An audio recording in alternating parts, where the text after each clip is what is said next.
From drills to duty, the Stevens Point National Guard goes to war. A presentation of the Portage County Historical Society. In 1935, Stevens Point was home to two batteries of the 120th Field Artillery. The headquarters battery was commanded by Captain Ferdinand Hersey, and Battery D was led by Captain Frank Love. The two batteries had a combined peacetime strength of 97 men, about half strength. Their equipment was old and out of date, French 75mm guns from the Great War. To make matters worse, they rarely got to practice with live ammunition. Mainly, they drilled and maintained their equipment.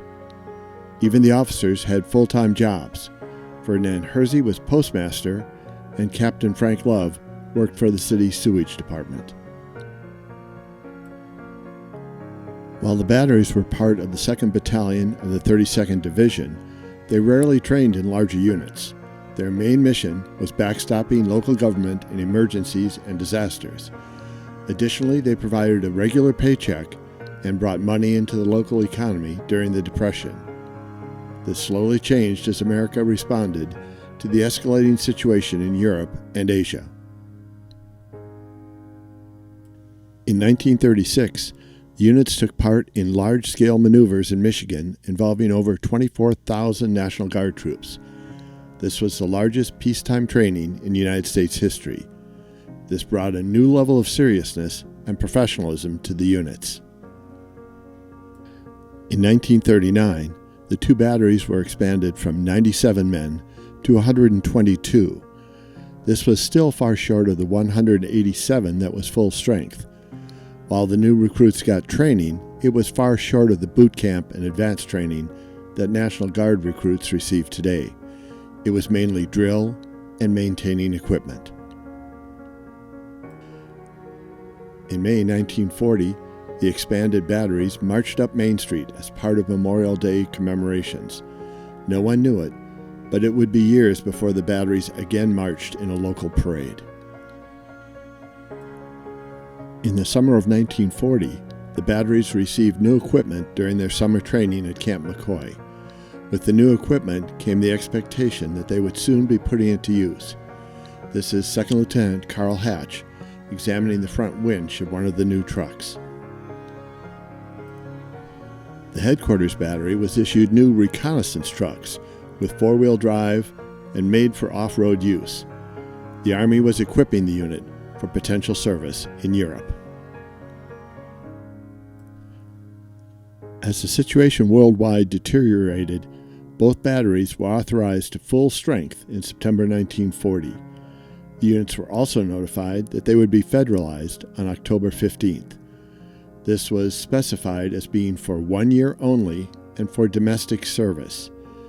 Immediately after being sworn into federal service, the unit would join the rest of the 32nd Division in Louisiana for training. At the same time, a peacetime draft was instituted. This was the first peacetime draft in U.S. history. It was clear to everyone that a new world war was underway and the United States would be involved. There was a lot to do and not much time. The new recruits needed uniforms and some basic instruction. Here's 1st Lieutenant Carl Hatch of Battery D with some of the new recruits, telling them some of the things that young soldiers should know. Here's Captain Hersey issuing a new recruit their uniform. I hope they have the right size shoes for this man. And here's 2nd Lieutenant Edward Yock passing out equipment to Henry Duda and Kurt Hoffmeister, while Sergeant John Haka attends to the paperwork.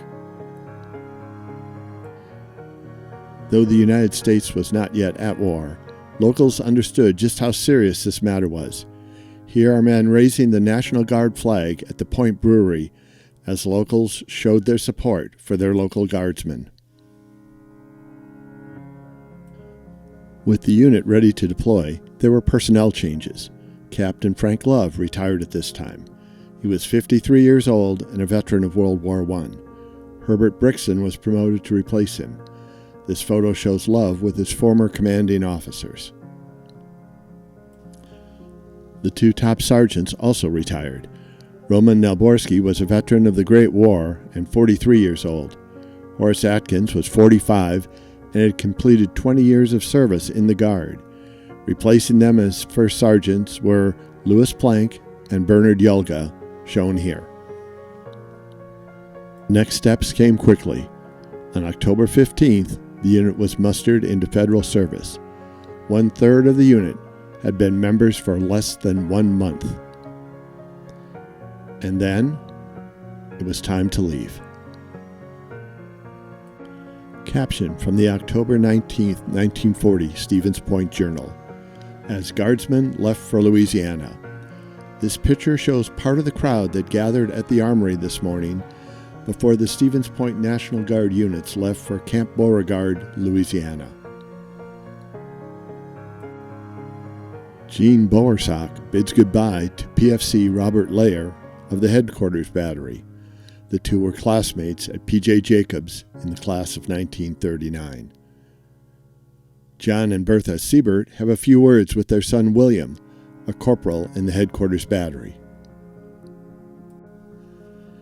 Captain Ferdinand Hersey, leader of the Headquarters Battery, poses with 4 of his children in front of this unit.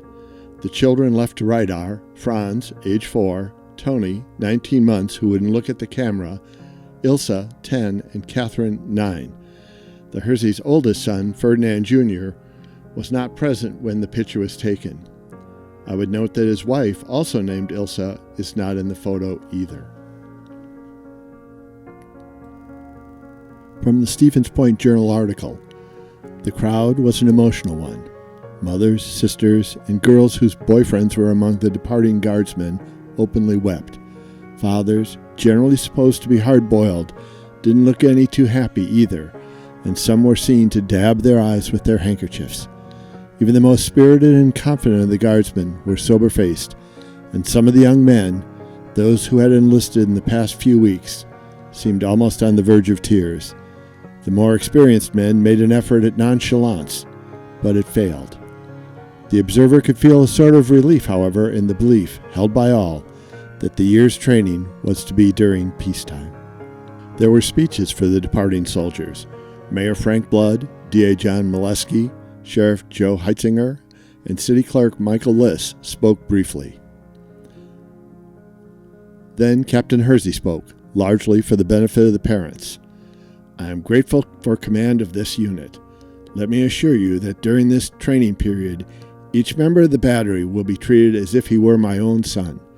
The men will be under supervision at all times. Their welfare will be my chief concern. Caption from the Stevens Point Journal. We're off to Louisiana. Several members of the Headquarters Battery, one of Stevens Point's National Guard's units, peer from the back of their truck for a final peek at the old hometown before leaving for Camp Beauregard, Louisiana for a year's training. After an informal parade to the public square, the unit headed out. This photo was taken at the Michigan Street underpass. Note the motorcycle leading them. Some men used their own motorcycles to serve as dispatch riders. The convoy traveled at a set rate of 35 miles per hour, with 100 yards between vehicles. It was a long journey to Louisiana. But it was not to be 1 year of training for domestic service only. While they were in Louisiana, their 1-year enlistment was indefinitely extended. After Pearl Harbor, they were originally scheduled to go to Europe, with some of the units even on boats going to Europe, but they were desperately needed in the Pacific. The division was given 3 weeks to turn around and get to San Francisco. While loading there, the 120th Field Artillery were given brand new ordnance that they were unfamiliar with. They arrived in Australia in April 1942, and by September, they were in combat. During the Papuan campaign in New Guinea, they suffered extreme casualties in one of the most difficult combat environments in Army history, fighting through swamps, into jungles, and up mountains. Malaria rates approached 100%. All told, the 32nd Division logged 654 days of combat, the most of any Army division. After the war, they served in occupation duty in Japan. The unit was finally released from active duty in April 1946. These are the men who deployed that day. The names marked with an asterisk made the ultimate sacrifice.